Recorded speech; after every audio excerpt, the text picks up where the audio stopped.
அல்லேலூயா.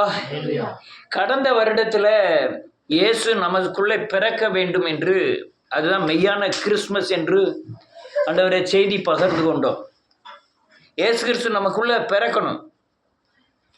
என்னைக்கு பிறக்கணும்? அனுதினமும் எனக்குள்ள பிறக்கணும். நான் அனுதினமும் சாகணும், அனுதினமும் சிலுவையில் அறையப்படணும், அனுதினமும் மரிக்கணும், அனுதினமும் உயிர்ப்பதுதான் இயேசு நமக்குள் பிறப்பது. என்ன சொன்ன?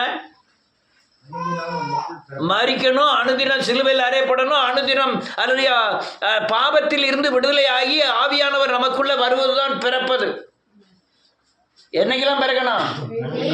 டெய்லி நான் சாகணும், டெய்லி ஆண்டவர் எனக்குள்ள பிறக்கணும். ஆமென். இந்த பிறக்கும் போது அநேக சந்தேகங்கள் நமக்குள்ள உண்டாகும். அல்லேலூயா. நல்ல பாவரிக்கை செய்து ஜெபம் பண்ணுவோம். ஆவியானவர் பிறக்க போறாரு, ஆண்டவர் உங்களுக்குள்ள பிறக்க போறாரு. ஆனா உங்களுக்கு சிந்தனையில ஒரு காரியம் வரும். என்னைக்கோ செஞ்ச பாவத்துக்கு இன்னைக்கு அறிக்கை செய்யணுமா? ஆவியானவர் பிறக்க மாட்டார், ஆண்டவர் என்ன மாட்டார், பிறக்க மாட்டார். உங்க இருதயம் பரிசுத்தமானதான் கிறிஸ்து என்ன செய்வாரு? பிறப்பார். அப்ப இந்த பிசாசானவன் என்ன பண்ணுவான்? எவ்வளவுதான் நீங்கள் பாவத்தை தேவன் ஆவியானவர் உணர்த்தினாலும், எவ்வளவுதான் தேவன் உங்கள் பாவத்தை சுட்டி காண்பித்து மனங்கசக்க வைத்து இருதயத்தை உடைத்து நீங்கள் அல்லேலூயா மனம் திரும்பினாதான் ஆவியானவர் வருவதுதான் கிறிஸ்து பிறப்பது. ஆமென். இந்த சத்தியத்தை யாரும் ஒத்துக்கிட மாட்டாங்க. இருந்தாலும் எழுப்புதல் உள்ளவங்களுக்கு மட்டும்தான் புரியும். ஆமென். ஆவியானவர் பிறப்பதற்கு முன்பாக பிசாசு செய்கிற ஒரு பயங்கரமான தந்திரம், நீ பரிசுத்தவான். நீ யாரு? பரிசுத்தவான் சொன்ன உடனே நீ மனங்க சந்ததெல்லாம் போயிரும். ஆமா, நான் யாரு? அப்ப யாரு பிறக்க போறா? இயேசு பிறக்க மாட்டார். நான் பரிசுத்தவான் அப்படின்னு சொல்லி பாவத்தில் இருந்தோம்னா எனக்குள்ள பிறக்கிறது இயேசு இல்ல, பிசாசு பிறக்க போகிறான். அல்லேலூயா. இந்த 1000 விதமான சந்தேகங்களை கொண்டு வந்து கிறிஸ்து பிறக்கக்கூடாதபடி தடை பண்ணுகிற பொல்லாத சக்தி இந்த பூமியில அதிகம். அல்லேலூயா. நல்ல கிறிஸ்துவை பின்பற்றுகிறேன், நல்ல ஜெபம் பண்றேன், ஆனா என்னுடைய பாவத்தின் தன்மையை மாத்திரம் என்ன செய்யறது இல்லை, ஒத்துக்கிடுறது இல்லை. அநேகம் கிறிஸ்துமஸ் செய்தி கேட்கும் போது என்ன, ஈஸ்டருக்குள்ளத இதுல ஈஸ்டரும் இது கிறிஸ்துமஸும் சேர்ந்தது தான். அப்ப நீ மரித்தாதான் உங்களுக்குள்ள கிறிஸ்து பிறக்க முடியும். நீ மரிக்காம பழைய மனுஷன் மரிக்காம புதிய மனுஷனை தரிக்க முடியாது, கிறிஸ்துவை பெற்றுக்கொள்ள முடியாது. கிறிஸ்துவ உங்களுக்குள்ள வர்றதுதான் பிறப்பு. அந்த பிறப்பை தடை செய்கிற பொல்லாத ஆவிகள் வேற ஒண்ணுஞ்ச மாட்டான். நீ பாவின்னு சொல்லி எவ்வளவுதான் ஜெபம் பண்ணாலும், இல்ல நீ பரிசுத்தவான்னு என்னை சொல்லிட்டாலும், நீ உடனே கிறிஸ்து பிறப்பது ஒன்று நின்றுவார். நீ கடைசி வரை நான் யாரு? பெரிய பரிசுத்தவான் இல்ல, பரிசுத்தமா ஆகி கொண்டு இருக்கிறோம். ரட்சிக்கப்பட்டிருக்கேன், ரட்சிக்கப்பட்டு கொண்டு இருக்கிறேன். ரட்சிப்பு இன்னும் வர வேண்டிய பகுதி, இதை புரிஞ்சுக்கணும். அப்பதான் நான் நெதம் இயேசு கிறிஸ்து என்ன செய்ய முடியும்? பிறக்க முடியும். நான் ரட்சிக்கப்பட்டுட்டேன். அடுத்த மறுநாளே என்ன செய்ய மாட்டாரு? பிறக்க மாட்டார். அல்லேலூயா. இதுல 1000 சந்தேகத்தை உங்களுக்கு கொண்டு வருவோம். ஆவிக்குரிய பிறப்பு வேறு, மாம்ச பிறப்பு வேறு. ஆவிக்குரிய பிறப்பின்படி ஆண்டவர் செய்கிற காரியங்கள் உள்ளான ஆத்மாவிலே ஆவியிலே நடக்கக்கூடிய உணர்வின் அடிப்படையில் அநேக பாவங்களை உணர்த்தி உங்களை அந்த பிசாசின் கிரியையில வெளியே கொண்டு வந்து ஆவியானவருடைய கனியை உங்களுக்குள்ள வச்சு அன்பை வைத்து தேவனை சேவிக்க வைக்கக்கூடிய தன்மை தான் கிறிஸ்து உங்களுக்குள்ள பிறப்பதும். இதை தடை பண்ணுகிற பொல்லாத ஆவி பயங்கரமான சந்தேகங்களையும் அல்லது அவிவிசுவாசத்தையும் உங்களை கொண்டு வந்து தேவன் உங்களுக்குள்ள பிறக்காதபடி தடை பண்ணி விடுவான். நான் சொல்ல நல்லா தெளிவாக புரிஞ்சுக்கிடுங்க. இந்த சத்தியத்தை வெளியே போதிக்காத சத்தியங்கள், சபைக்கு வராத சத்தியங்கள். எனக்கு அனுதினம் பிறந்தாருன்னா நான் எப்படி இருப்பேன்? சந்தோஷமா இருப்பேன். நான் பாவத்துக்குள்ள விழ மாட்டேன். பாவம் செய்யும் பொழுது அல்லையா பரிசுத்தாவியானவர் தட்டி உணர்த்தி, இது பாவம், இது நீதி, இது பரிசுத்தம், இது அசுத்தம் என்று என்னை சுட்டி காண்பார். எனக்கு நிலம் தேவன் பிறந்துகிட்டே இருப்பார். அல்லேலூயா. இந்த சந்தேகத்தை கண்டுபிடிக்கிறவர்கள் பாக்கியவான்கள். ஆமென். ஆனால் உங்களுக்குள்ள பிறப்பதற்கு இயேசு பயங்கரமான முயற்சி செய்கிறார். இயேசுவின் மூலமாக தான் நீங்கள் யாரை பெற்றுக்கொள்ள முடியும்? கிறிஸ்துவை பெற்றுக்கொள்ள முடியும். இயேசு இல்லாமல் நீங்கள் கிறிஸ்துவை என்ன செய்ய முடியாது. இயேசு என்ன செய்கிறாரு? உங்களை உணர்த்தி, கண்டித்து, போதித்து உங்களை எப்படியாவது அவரை போல மாற்றுவதற்கு, கிறிஸ்து பிறப்பதற்கு ரொம்ப முயற்சி பண்ணுறாரு. பிசாசு சந்தேகத்தையும் அல்லலியா அவிவிசுவாசத்தையும் கொண்டு வந்து உங்களை கெடுத்து போட்டுருவான். ஆமென். மரியாள் என்பவள், நான் போன தடவை அல்லது யோசேப்பின் சந்தேகத்தை குறித்து சொன்னேன், இப்போ மரியாளின் சந்தேகத்தை குறித்து சொல்லுகிறேன். அவள் நியாயப்பிரமாணத்தை கற்று தேர்ந்தவள், பழைய ஏற்பாடின்படி அவள் வளர்ந்தவள். ஆனால் அவ கண்ணியின் இடத்தில் ஒரு குமாரன் பெறுவாய், அவனுக்கு இயேசு என்று பெயரிடுவாயாகன்னு ஏசாயால எழுதியிருக்கு. அதை வாசித்து முடித்தவள். இப்போ என்ன ஆகுதுன்னு பாருங்க. அவளுக்கு நல்லா தெரியும் இயேசு பிறக்க போறாருன்னு. வாசிங்க லூக்கா எழுதின சுவிசேஷம் 1வது அதிகாரம் 7வது வசனத்திலிருந்து. இல்லை, ஒரு 27வது வசனத்திலிருந்து. தாவீதின் வம்சத்தானாகிய யோசேப்பு என்கிற நாமமுள்ள புருஷனுக்கு நியமிக்கப்பட்டிருந்த ஒரு கன்னிகையின் இடத்திற்கு தேவனாலே அனுப்பப்பட்டான். ஆமென். அந்த கன்னிகையின் பேர் மரியாள். அவள் இருந்த வீட்டிலே தேவதூதன் பிரவேசித்து, கிருபை பெற்றவளே வாழ்க, கர்த்தர் உன்னுடனே இருக்கிறாள், ஸ்திரீகளுக்குள்ளே நீ ஆசீர்வதிக்கப்பட்டவள் என்றான். அவளோ அவனை கண்டு அவன் வார்த்தையினால் கலங்கி, என்ன செய்து கலங்கி, இந்த வார்த்தைகள் எப்படிப்பட்டதோ என்று சிந்தித்துக் கொண்டிருக்கிறாள்.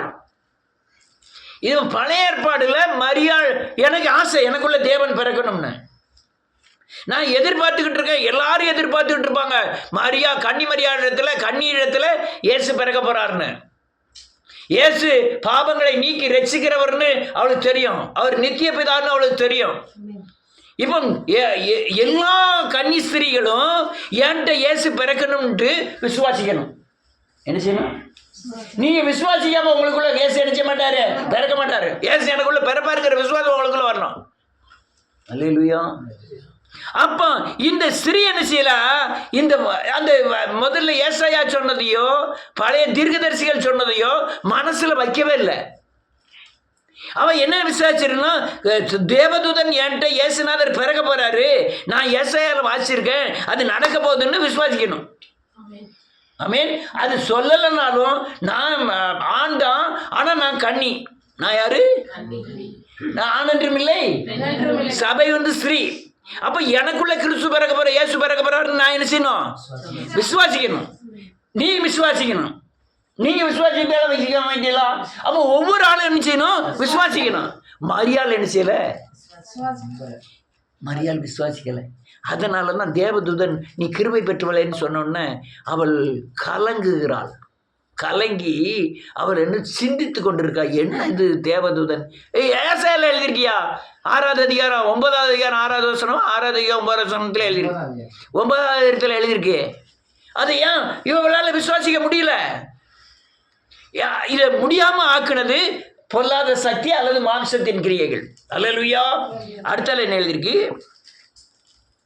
தேவதூதன் அவளை நோக்கி, மரியாளே பயப்படாதே, நீ தேவனிடத்தில் கிருபை பெற்றாய். அவன் போதும், இவளுக்கு என்ன ஆயிட்டு? பயம், குட்டு பயம் ஆயிட்டு. அல்லேலூயா. நான் இயேசுவை விசுவாசிக்கிறேன், சிலுவையை விசுவாசிக்கிறேன், பாவ மன்னிப்பை விசுவாசிக்கிறேன், ரட்சிப்பை விசுவாசிக்கிறேன். இதே மாதிரி அவ விசுவாசி இருக்கணும். தேவதூதன் சொல்றான் கலங்காதே அப்படின்னு உடனே அல்லேலூயா சிந்திக்க ஆரம்பிக்கா. கிருபை பெற்றவளை வாழ்க்கைன்னு சொன்ன உடனே சிந்திக்க ஆரம்பிக்கா. கலங்குதா. அங்க என்ன செய்யறா? அல்லேலூயா நன்றியோடு கூட துதிக்கிறேன். அவன் என்ன செய்தா? பயப்படுதான். என்ன ஆயிடுமோ, என்ன ஆச்சோ? அல்லேலூயா. அப்போ அவ வாசிச்சதுக்கு உண்டான எதிர்பார்ப்பு இல்லை. பார்ப்பு இருந்தால் தானே நம்ம விசுவாசிக்க முடியும். அந்த எதிர்பார்ப்பு இல்லாததுனால இவளுக்கு பயங்கரமான பயம் வந்துட்டு, என்னமோ நடக்க போது போல் இருக்கு. ஆமென். ஒன்றும் அட நம்ம எல்லாரும் படுத்திருக்கோம். தங்க முன்னால் சிலுவையில் இயேசுநாதர் சிலுவையில் தொங்கினவராய் ரத்த சிந்தனவராய் வந்து நிற்க, மகளே கவலைப்படாத, உன் பாவத்தை எல்லாம் மன்னித்தான்னு சொல்லலாம். இவன் என்ன செய்யணும்?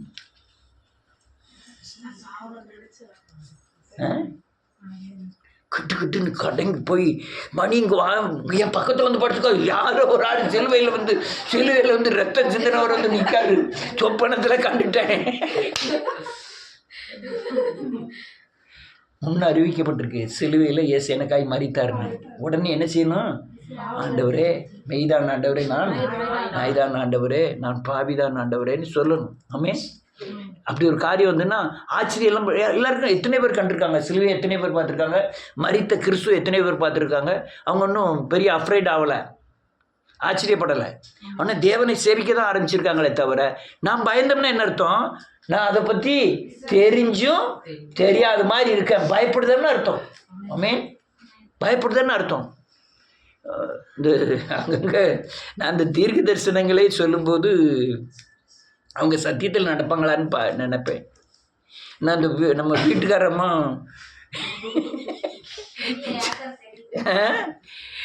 அது அது அந்நிய பாஷை பேசுறது டக்கு டக்குன்னு, இந்த அம்மா இதுவும் 2 அது கூட பேசணுமா, இது அந்நிய பாஷை பேசுது. நான் ஒரு சொப்பனத்தை கண்டேன், ஒரு தரிசனத்தை கண்டேன். என்ன தரிசனம்? நீங்கள் ரொம்ப மீன் பிடிக்கிற மாதிரி பருவ சாயங்காலம் ராத்திரி பார்க்க சூடம் சுற்றி போட்டு சூடத்தை மறைக்க நம்ம பார்த்துடக்கூடாதான். அவங்களுக்கு தேவன் தரிசனம் அது கூட பார்க்க கேட்கணும், கேட்டால் கட்டுவது தப்புன்னு சொல்கிறோம், அவ்வளோதான். அல்லேலூயா, அல்லேலூயா. அப்போ என்ன அர்த்தம்? வேதவசனத்தை கைகொள்ளுறவர்கள் தான் என்னத்தை காண முடியும்? தரிசனத்தை காண முடியும். அப்போ இந்த மகள் வேதவசனத்தை விசுவாசிக்காதனால அவன் தரிசனத்தை என்ன செய்ய மாட்டேங்க, நம்ப மாட்டேங்க. அல்லேலூயா, புரியலை. அடுத்த எழுதிருக்கு, இன்னொரு குண்டை தூக்கி போடுதான். இப்போ அல்லேலூயா, இந்த தூதனானவன் என்ன குண்டை போடுதான் பாருங்க. இதோ நீ கற்போதியாகி ஒரு குமாரனை பெறுவாய், அவருக்கு இயேசு என்று பெயரிடுவாயா. பிரச்சனை என்ன ஆயிடுச்சு? பெரிய குண்டு. என்ன குண்டு? இவனுக்கு கல்யாணமே ஆகல. யோசேப்பை நியமித்து இருக்கிறார்கள், பேசி முடிச்சிருக்காங்க, இத்தனாம் தேதி இத்தனை கிழமை கல்யாணம். ஆனா அங்க குழந்தை உண்டாவன்னு சொல்றாரு. இது பெரிய குண்டாயிட்டு. அங்க கன்னியாஸ்திரி ஒரு குமாரனை அவனுக்கு, அது இவளுக்கு தெரிஞ்சிருக்கு. தெரிஞ்சிருந்தாலும் அங்க மறைச்சது யாரு? சிலுவை. எனக்கு தெரியும், நான் பாவம் செய்தேன், நான் மனம் திரும்பணும்னு தெரியும், அதை மறைக்கிறது யாரு? அதே மாதிரி இந்த மரியாதை யாரு மிக மறைச்சிட்டா? பிசாசு மறைச்சிட்டா. அல்லேலூயா. உடனே அவ கேட்கற பாருங்க, அவர் பெரியவராய் இருப்பார், உன்னதமானவருடைய குமாரன் எண்ணப்படுவார், கர்த்தராகிய தேவன் பிதாவாகிய தாவீதின் சிங்காசனத்தை அவருக்கு கொடுப்பார், அவர் யாக்கோபின் குடும்பத்தாரை அரசாழ்வார், அவருடைய ராஜ்யத்துக்கு. இவ்வளவும் அவ பெறப்போகிற ஒரு குழந்தையின் தன்மை. பெரியவரா இருப்பார், அரசாழ்வார், ராஜாவா இருப்பார். இதெல்லாம் கேட்ட உடனே கூட கொஞ்சம் கலங்கிட்டான். நான் யோசேப்பிட்ட இருந்து பிறக்கிற பிள்ளை என்ன தொழில் பண்ணணும்? ராஜாவா இருப்பாருங்க. இவர் தூதர் சொல்ற ராஜாவா இருப்பாருங்க, பெரியவரா இருப்பாருங்க. நான் எப்படி நம்பட்டும்?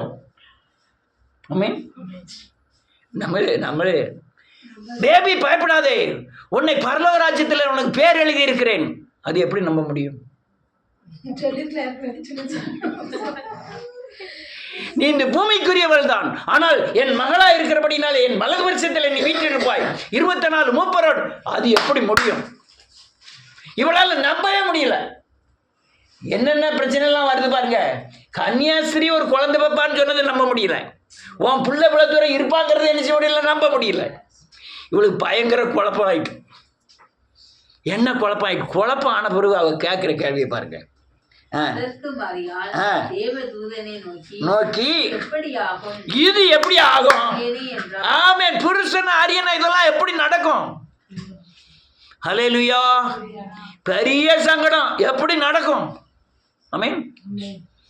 ஒரு பவுல் சவுல் பவுலாக முடியும். ஆமென். ஒரு சின்ன கல்லை கொண்டு கோலியாத்தை வீழ்த்த முடியும். நானே என்ன நினைப்பேன், சீமோயி ஒரு கல்லை கொண்டே இருக்கான் தாவீதை.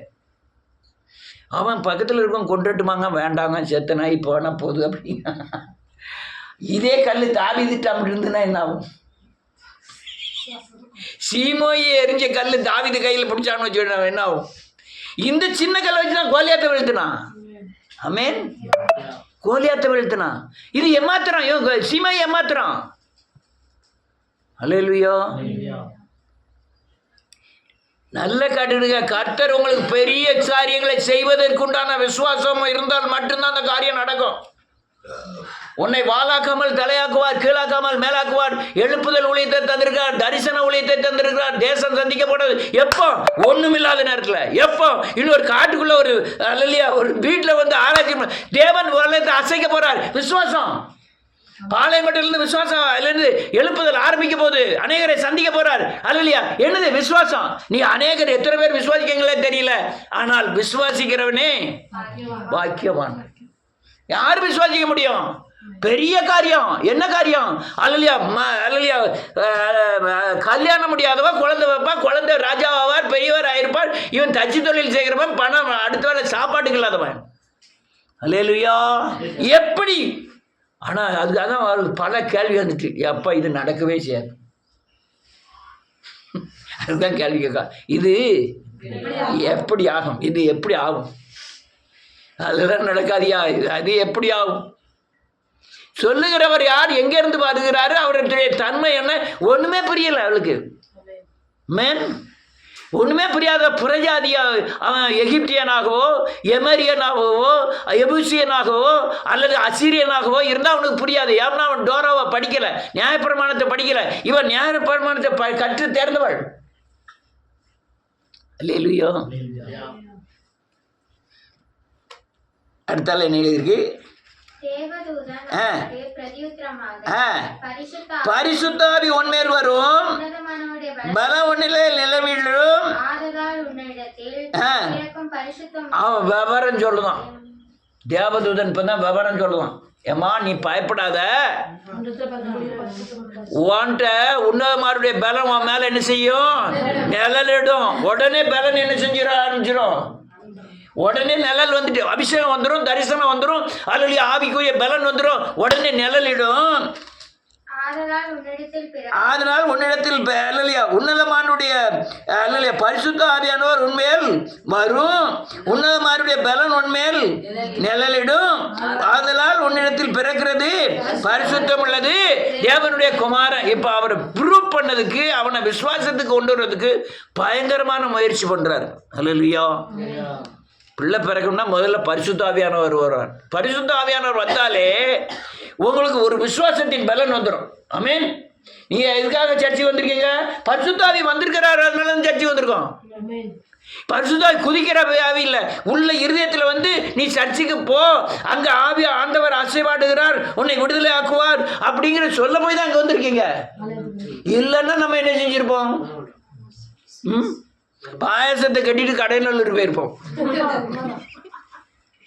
பாயசம் இல்லை, உணர்வு இல்லைன்னா டக்குன்னு என்ன சீச சேர்ச்சியில் போய் முன்னாள் பின்னால் போய் உட்காந்துருப்போம். எழுப்புதல்ல ஆண்டவர் இருக்காரு இருக்காரு இருக்காரு இருக்காரு, ஆனால் உணர்ந்தாதான் இங்கே வர முடியும். எழுப்புதல்னா பாவ மன்னிப்பு இருக்கு, ரட்சிப்பு இருக்கு, அப்பதான் நீங்க சர்ச்சை வர முடியும். இதெல்லாம் ஆவியானவர் உணர்த்துகிற காரியங்கள். அல்லையா? அவருடைய பலன் உன் மேல் என்ன செய்யும்? நிழலிட ஆரம்பிக்கும். இதெல்லாம் தான் உனக்கு அடையாளம், இது அடையாளம் அப்படின்னு அவர் உறுதிப்படுத்துகிறார். அல்லேலூயா. உடனே அதை உறுதிப்படுத்தினாலும் அவளுக்கு சந்தேகம் தீரல. இது எப்படி? ஆவியானவராம் அவர் பரலோகத்தில் இருக்கு. நம்ம அறியாத புறஜாதிகள் சொன்னா பரவாயில்ல, இவன் அறிந்தவள், டோராவை வாசித்தவள், தேவனை அறிந்தவள், இவ சொல்ற ஒவ்வொரு காரியமா அவருக்கு ஆண்டவருக்கு இன்னும் இவளை ப்ரூவ் பண்ணக்கூடிய தன்மை வருது. அல்லேலூயா. எப்படியாவது இவளுக்கு ப்ரூவ் பண்ணணும், நியமிச்சாச்சு இவளை. அல்லேலூயா. இவர் மூலமா இயேசு பிறக்கணும்ட்டு என்ன செய்யறது? ஆண்டவர் அடுத்தால என்ன செய்தார் பாருங்க. இனத்தாளா இருக்கிற ஆமென் ஆமென் ஆமென்.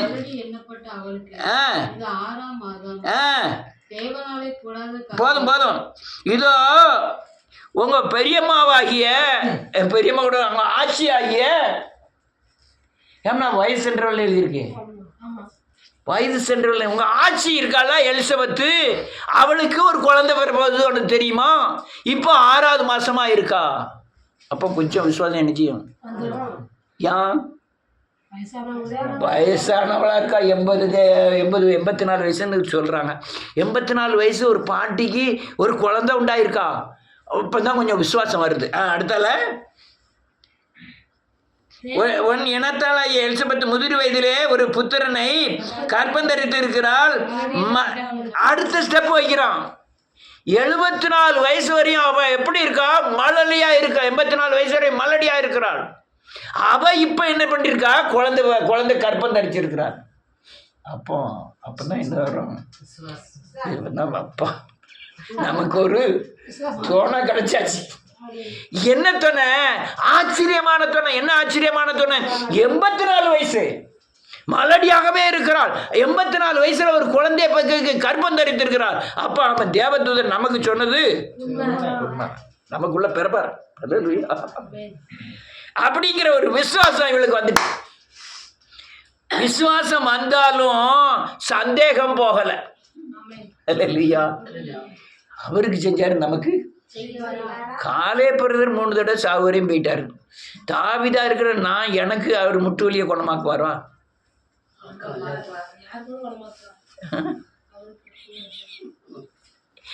அவரு விடிய காலம் பைபிள் தெரியுது, வாசிக்காரு, அதனால குணமானாரு. எனக்கு வாசிக்கவே தெரியாது, எனக்கு குணமாக்குவாரா? அநேகருடைய நிலைமை தான். அவருக்கு செய்வாரு, அவர் ஜெபம் பண்றாரு, அவரு காணிக்க கொடுக்காரு, அவரு பரிசுத்தமா இருக்காரு, அவருக்கு செய்வாரு, எனக்கு செய்வாரா? இந்த விசுவாசம் தான் யாருக்கு இருக்கு? மரியாளுக்கு இருக்கு. எலிசபெத்துக்கு செய்வாரு, எனக்கு செய்வாரா? அடுத்தல அதையும் ப்ரூவ் பண்ணதா இருப்பாருங்க. அடுத்தல ஏமா அங்க வா, இப்படி எல்லாம் சந்தேகப்படலாம் வச்சுக்கிட்டாத. வார்த்தையினால சகலதையும் உண்டாக்க முடியும். கடல் மேல அவரால் நடக்க, மரித்த லாசருவை எழுப்ப முடியும், இல்லாத இருக்கிறது போல அழைக்க முடியும். அவரால் வானத்தை பூட்ட முடியுமா? வானத்தை திறக்க முடியுமா? மழை பெய்யாம அடைக்க முடியுமா? மழை பெய்ய வைக்க முடியுமா? எல்லாம் அவரால் கூடாத காரியம். இந்த சந்தேக தொழில இன்னையில இருந்து என்ன செஞ்சிரு? இன்னும் சந்தேகப்பட்டுக்கிட்டே, சந்தேகப்பட்டது விஷம், வேதனை. அபிவிசுவாசம் என்னது? வேதனை. சந்தேகம் என்னது? வேதனை. நடக்குமா? நடக்க ஒன்றும் வேண்டாம். தங்கம் இருக்கா? நம்ம ஸ்டீபன் மேல சந்தேகப்பட ஆரம்பிச்சிருக்கு. ஓ, படுற பணம்லாம் எங்கேயோ போகுது விட்டுருக்க. மறுமண சும்மா சொல்றேன். இவ பார்வைக்கு பூரா என்ன தெரியும் தெரியுமா? தப்பா தெரியும். இவன் அங்கேருந்து வரும்போது ஒரு 500 ரூபாய் தூக்கி, ஒரு 5000 ரூபாய் தூக்கி வைக்கணும்னு சொல்லுவோம். 10,000 ரூபா வந்திருக்கும், 5000 தான் கொண்டு வந்துருக்காரு. இன்னும் 5000 ஏன் சந்தேகம் வந்தது? என்னது? பேய். பேய். காலை பிரதர் இவ்வளோ காலம் பாயசம் வைக்காரு, எங்கேயோ பாதியை என்ன செஞ்சிட்டாரு? இவர் சொல்லுங்க, சந்தேகம் என்ன செய்யும்? ராத்திரி உறங்க விடாது, ஒழுங்கா சாப்பிட விடாது, சமாதானமா பேச விடாது, அன்பா இருக்க விடாது, நம்மளை சின்ன பின்னமாக்கக்கூடிய சந்தேகம். இவ்வளவு ப்ரூஃப சொல்றான், அப்படியும் அவளுக்கு சந்தேகம் போக மாட்டேங்க. அவனுதான் அவன் சொல்லும், நீ சந்தேகப்படாத, நீ அவிசுவாசமா இருக்காத, தேவனால் கூடாத காரியம் ஒண்ணுமில்ல, எச்சரிக்கையா இருக்காரு. அப்பவும் அவளுக்கு சந்தேகம் போகலை. அப்போ ஒரு மனுஷனுக்குள்ள இயேசு பிறப்பதற்காக எவ்வளவோ முயற்சி பண்றாரு. அல்லேலூயா. நம்மளும் அப்படிதான். எத்தனை உடனேவா சர்ச்சுக்கு வந்துட்டோம், சர்ச்சுக்கு வந்தோம், இருந்தாலும் ஒரு சந்தேகம் தான். இந்த சாமி நம்மளை காப்பாற்றுவாரா? நம்ம மாடன் நம்மளை காப்பாற்றுவானா? இப்ப தெரியுது, அன்னைக்கு தெரியாது. இருந்தாலும் அந்த சைடு வழியா நம்ம வரியை கொடுத்துக்கிடுவோம், அவனுக்கு ஒரு பங்கை கொடுத்துக்கிடுவோம், இங்கேயும் என்ன செஞ்சு விடுவோம், போய்கிட்டே இருப்போம். என்ன செய்யறது? அதெல்லாம் ஆனா உள்ள வெளியே மகிமை மகிமை, கர்த்தருக்கு சோத்திரம் சோத்திரம். ஆனா உள்ள அவரை பார்க்க முடியல, கேட்க முடியல, என்னெல்லாமோ சொல்றாங்க. இவரை என்ன செய்ய முடியுது? பார்க்க முடியுது. கிடாய வெட்டுதாங்க, அண்ணன் தம்பியோட நம்ம போறோம் வாரோம். இவரை நம்பவா? இவரை இந்த சந்தேகம் எவ்வளவு நாள் இருக்குன்னு தெரியுமா? நீங்க மறுரூபமாயி இயேசுவை தரித்து கொள்ளும் வரை இந்த சந்தேகம் உங்க கூடயே வரும். இயேசு அச்சடையாளமாய் மாற ஆரம்பிக்கும் போது கூட சந்தேகம் வரும். அநேகருக்கு நான் எத்தனை பேரை இருக்கேன், 10 வருஷத்துக்கு பிறகு கூட அவங்க சந்தேகப்பட்டு தேவனை பின்வாங்கிறதெல்லாம் பார்த்துருக்கிறேன். அல்லேலூயா. அது மரியாள் தானே, பெண்ணு தானே, அவ நினைச்சா அது அவளுக்கும் சந்தேகம் வரும். அல்லேலூயா. அப்படி கூட கூடாது. அவர் ப்ரூவ் பண்ணதுக்கு ரொம்ப முயற்சிகளை பண்றாரு. அடுத்த என்ன செய்யற பாருங்க. அதற்கு மரியாள், இதோ நான் ஆண்டவருக்கு அடிமை, உம்முடைய வார்த்தையின்படி எனக்கு ஆகக்கடவுது என்றார். அப்பொழுது தேவதூதன் அவரிடத்தில் இருந்து போய்விட்டான். அவ உடனே இப்பதான் சொல்லுதான், ஆண்டவருக்கு நான் என்னது ஒப்பு கொடுக்கேன். என்னத்தை ஒப்பு கொடுக்க தெரியுமா? கற்ப பையை மட்டும் ஒப்பு கொடுக்கேன். ஆனா மனசை ஏன் தெரியுமா? அது என்ன, அது பார்த்துக்கிடுவோம். விருப்பமாகி குழந்தை பிறந்தா பார்த்துக்கிடுவோம். அதனால் நான் ஆண்டவருக்கு கற்ப பையை அடிமையாக கொடுக்குறேன். ஆனால் நான் தேவனை அறியேன். அல்லேலூயா. இன்னும் சந்தேகம் என்ன செய்யலை, போகல. அதை பொறுப்பண்ணணும். நமக்கு அப்படி தான் பண்ணினார் ஆண்டவரை. பல நேரங்களில் பல காரியங்களை செய்து அடி கொடுத்து சமாதானம் பண்ணி ஆசீர்வாதம் கொடுத்து புருஷன் பொண்டாட்டிக்குள்ளே சண்டையை கொண்டு வந்து சந்தேகத்தை கொண்டு வந்து எத்தனையோ பிரச்சனைகளை கொண்டு வந்து யாரை நம்ப வைக்கிறதுக்கு?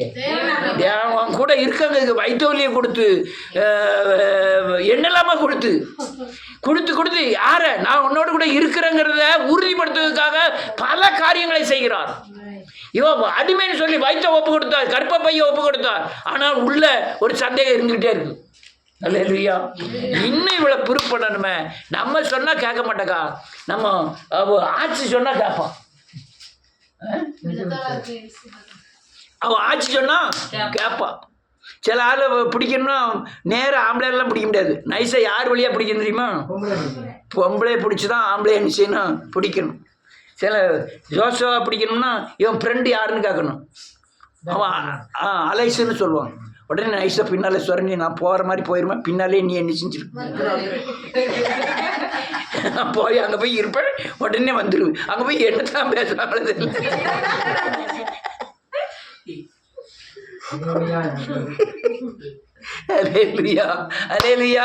அப்ப ஒருத்தர் பிடிச்சுதான் என்ன செய்யணும். இவன் இவ்வளவு பேர் இவ்வளவு காரியத்தை சொன்னாலும் தேவதூதர் சொன்னாலும் சந்தேகத்தில் இருக்கான். உடனே தான் அவர் பார்க்காரு ஆண்டவர். அவ இனத்தால் ஆகிய அவ பாட்டியை பிடிச்சாதான் இவர் என்ன செய்ய முடியும், பிடிக்க முடியும். உடனே அடுத்தால என்ன ஆகுது பாருங்க. அந்நாட்களில் மரியாள் எழுந்து மலைநாட்டிலே யூதேயாவில் உள்ள ஒரு பட்டணத்திற்கு போய் சகரியாவின் வீட்டுக்குள் பிரவேசித்து எலிசபெத்தை வாழ்த்தினாள். அவ உடனே அங்க கேள்விப்பட்டிருக்கா. அவ 6 மாசம் கர்ப்பம்னு பார்க்கா. கொஞ்சம் உறுதியாகுது, கொஞ்சம் என்ன ஆகுது, நம்ம ஆட்சி கர்ப்பமா இருக்கா. யாரு? எலிசபெத் ஆட்சி 5 அல்லது 6வது மாசம் இவளுக்கு. இப்போ கொஞ்சம் நம்பிக்கை வருது. பார்த்துட்டோம். நம்ம பார்க்கலன்னா என்ன செய்ய மாட்டோம், நம்ப மாட்டோம். கண்டு விசுவாசிக்கிறவனை காட்டிட்டும் நான் கண்டாதான் என்ன செய்வேன். இவ கண்டுட்டா, என்னத்தை கண்டா, வாய்த்த பார்க்கா, வயிறு தண்டியா இருக்கு. ஓ தேவதூதன் சொன்னது, அப்ப நமக்கும் என்ன செய்யும், இதே மாதிரி நடக்கும். ஆனாலும் சந்தேகம் நம்மளை விட்டு இவ்வளவு ப்ரூஃப் காமிக்காரு. நான் எலிசபெத் வச்சு சிரிக்கியா, நம்ம நிலைமை பல காரியங்கள் அப்படிதான். 20 வருஷம் வந்திருக்கோம். அப்படி இருந்தாலும் தேவனை நம்புவதற்கு கஷ்டமா தான் இருக்கு. ஆனா அவர் உணர்த்ததுக்கு ரொம்ப வழிகளை பார்க்க தான் செய்தாரு. ஆனால் நான் என்ன செய்ய மாட்டேன், அசைய மாட்டேன். ஒன்று ஒன்றா காமிக்காரு. வயிற்ற காமிச்சு, கிளவி கர்ப்பமானதை காமிச்சு, மாறு உனக்கு குழந்தை பிறக்கணும்னு நம்புன்னு சொல்லாரு. இவன் வாழ்த்த சொன்னு நம்புதான். ஆனாலும் என்ன செய்ய மாட்டேக்கா. அடுத்த என்ன இருக்கு பாருங்க. எலிசபெத்து மரியாளின் வாழ்த்துதலை கேட்ட பொழுது அவளுடைய வயிற்றில் இருந்த எலிசபெத்து பரிசுத்தாவினால் நிரப்பப்பட்டு ஆசீர்வதிக்கப்பட்டவள், ஆசீர்வதிக்கப்பட்டது தாயார். ஆமென். எனக்கு எதினால் கிடைத்தது. அப்பா இப்பதான் என்ன செஞ்சிட்டா, இவ குழந்தை உண்டா போறோம்னு எலிசபெத்திட்ட யார் சொன்னா?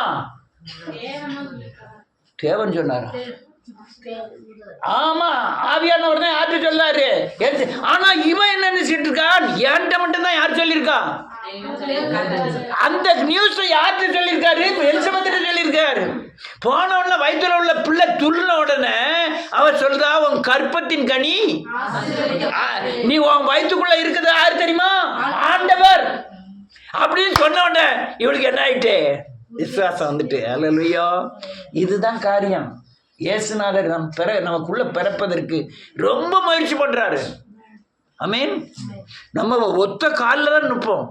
ஆண்டவரை ஏற்றுக்கிட்டுனா நம்ம என்ன செய்ய மாட்டோம், ஏற்றுக்கிட்டோம் ஒரு லேசாக சைடில் கொஞ்சம் போல ஏற்றுக்கிட்டு மற்றதெல்லாம் எதிர்த்தே நிற்போம். ஆனால் சில அநேக திஷ்டாந்தரங்களை, அநேக காரியங்களை உறுதிப்படுத்தி, அநேக காரியங்களை நடப்பித்து, நான் உன்னோடு கூட இருக்கிறேன் என்பதை பல நேரங்களில் உணர்த்தியும் நாம் மீறிதான் இருப்போம். ஆனாலும் நம்ம மேல் இரக்கம் வைத்து, கிருபை வைத்து, நம்ம பின்னால் தொடர்ந்து நம்மை உறுதிப்படுத்தி, நமக்குள்ள உனக்குள்ள இருக்கிறங்கிறத பல நேரங்களில் உறுதிப்படுத்துவார். அல்லேலூயா. இதை சொன்ன பிறகு தான் எலிசபெத் என்ன செய்கிறார், யார் மரியாள் என்ன செய்கிறார், நம்ப ஆரம்பிக்கிறார். அவ சொல்றா,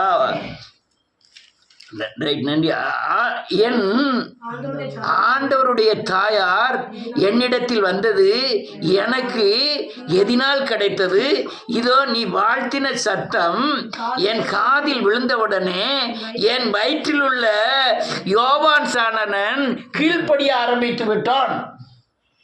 6 மாசத்துல கீழ்ப்படிதான். யாருக்கு? இயேசுவுக்கு. என்னிலும் வல்லவர் ஒருவர் வருகிறார். ஆமென். நான் அவர் மனாந்தரத்து சத்தம் வார்த்தை வந்த பிறகு சத்தத்துக்கு என்ன வேலை? நான் பேர்வன் சொல்லி வரக்கூடிய முதல் ஆள் அவனே, அவன் பிள்ளை துள்ளி சொல்ல கீழ்ப்படிதே. ஆமென். உடனே உள்ளம் கழிவுற ஆரம்பிச்சுட்டு உடனே பாட்டு பிடிக்க ஆரம்பிக்கா, இயேசு ராஜா வந்திருக்கிறார். அந்த பாட்டா என்ன திரும்ப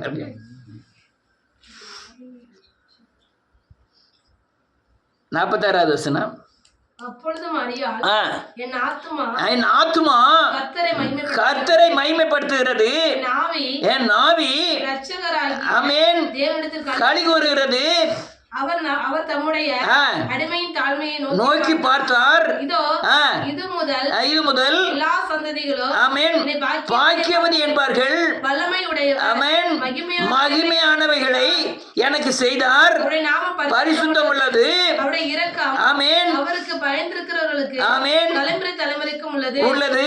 நம்முடைய புயத்தினாலே ஆமென் பராக்கிரமம் செய்தார். ஆமென் இருதய சிந்தையில் அகந்து உள்ளவர்களை ஆமென் சிதறடித்தார். பலவான்களை ஆமென் ஆசனங்களிலிருந்து தள்ளி ஆமென் தாழ்மையானவர்களை ஆமென் உயர்த்தினார். பசி உள்ளவர்களை ஆமென் நன்மைகளினால் நிரப்பி ஐஸ்வர்யம் உள்ளவர்களை ஆமென் பெருமையாய் அனுப்பிவிட்டார். இவ்வளவு பாட்டு படிக்கும். அதுல எல்லாம் நீங்க பாத்தீங்கன்னா முதல்ல விசுவாசம் இல்லாத விசுவாசம் தந்த உடனே அவளுக்கு பயங்கர குஷி வந்துட்டு மரியாள் பாட்டு படிக்க ஆரம்பிக்கிறா. அல்லேலூயா. என் தாழ்மையை என்ன செய்தார், நோக்கி பார்த்தார். இந்த ஆண்டவர் நமக்குள்ள இருக்கிறார், நமக்கு சந்தோஷம், ஒரு சந்தோஷம் வந்துட்டு என்ன செய்யணும் தெரியாது. இந்த ஜபஸ்டின் அப்படித்தான், இல்லை என்ன இந்த கட்டில் எவ்வளோ நெளிஞ்சிருக்கு அப்படின்னு சந்தோஷத்துல நெஞ்சிருக்கான். ஏதோ ஒரு சந்தோஷத்துல கட்டில் மேல நின்று ஏறி ஒரு குதிச்சிருக்கான். அது புழுக்குன்னு வளைஞ்சிட்டு அது என்ன செய்யும், ஆடு கெளிச்சு ஓடுத பார்த்துருக்கீங்களா? வயசான ஆடுலாம் என்ன செய்யும் தெரியுமா, ஒரு துள்ளாட்டம் போட்டுட்டு ஓடும். மாடு, எரும மாடு துள்ளி ஓடுத பார்த்துருக்கீங்களா? யானை துள்ளி ஓடுத பார்த்துருக்கீங்களா? நான் வீடியோவில் பார்த்துருக்கேன். திடீர்னு நினைச்சு துள்ளி ஓடும். அது பாட்டில் செவருக்கெல்லாம் இடிச்சுட்டு ஓடும். ஆளு நடக்க ஆளுல விலகி போனோம்னா அதெல்லாம் தெரியாது. ஒரு காசு ஒரு ஏற்றி துதிக்கிட்டு இப்படி தட்டிட்டு அது பாட்டில் அப்படி பார்த்துட்டு போய்க்காங்களால அப்படி தட்டிட்டு ஓடும். அதுக்கு என்ன ஆயிட்டு, குஷி வந்துட்டு. அல்லேலூயா. அதே மாதிரி ஆண்டவர் உங்களுக்குள்ள எப்பவும் பிறந்துகிட்டு இருந்தாருன்னா உங்களுக்குள்ள என்ன இருக்கும், சந்தோஷம், ஒரு சமாதானம், ஒரு விடுதலை இருக்கும். அதுக்கு நீங்க இடம் கொடுக்கணும். சந்தேகத்தை தூக்கி தூர போடுங்க, குப்பையில போடுங்க. அவர் சொல்ல மாதிரி குப்பையில் போடுங்க. கர்த்தர் உங்களுக்குள்ள அனுதினம் பிறந்தா இந்த உலகம் தரக்கூடாத ஒரு தேவ சமாதானத்தில் இவ்வளவு தூரம் அவர் சந்தேகப்பட்டு வந்தா 46வது வசனத்துக்கு அப்புறம் பார்த்தீங்கன்னா பயங்கர சந்தோஷத்தில் அந்த பாடலை பாடுகிறார். அதனால எப்பவும் சமாதானமாக இருங்கள் என்று சொன்னவர் எப்போதும் உங்களுக்குள்ள கிறிஸ்து பிறந்தார்னா எப்பவுமே உங்களுக்குள்ள சமாதானமாக இருக்கலாம். கர்த்தர் உங்களை ஆசீர்வதிப்பாராக. எல்லாரும் மனங்கால் படிக்கிறோம்.